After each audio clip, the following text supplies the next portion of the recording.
The Tulsa Public Schools Board of Education preparing to potentially make a big decision tomorrow night. The board is expected to vote on changes to the district to fix that $20 million budget deficit. And those changes could mean closing schools and cutting jobs. Tonight, 2 Works for You's Katie Kelleher looks into what could happen. Katie.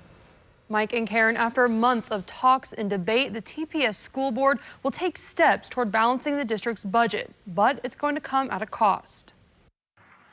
The Board of Education could approve the closure of 4 elementary schools. The closures would save $2 to $3 million.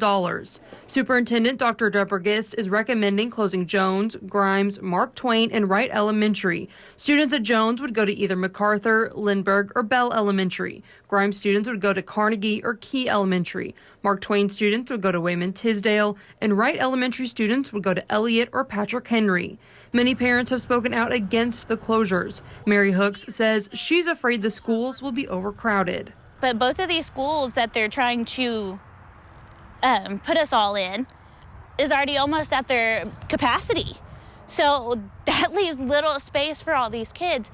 Another big issue for Hooks and other parents is possibly moving the deaf education program from Wright to Patrick Henry. The deaf ed program is very important to us as a whole.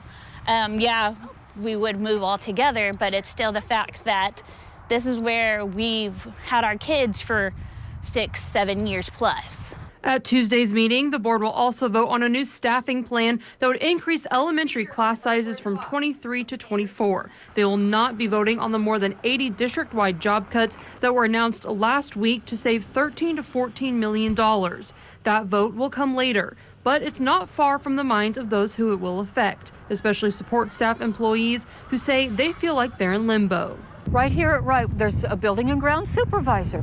There's a principal secretary. There is a manager of the cafeteria. If they move these people to another position, they're going to lose pay, even if they're able to keep their job. At tomorrow night's meeting, the board will also vote on changing grade configurations at several elementary, middle, and junior high schools. The meeting is at 6:30 at the Education Service Center. We will be there and we'll bring you the latest update tomorrow night at 10. Katie Kelleher, 2 Works for You.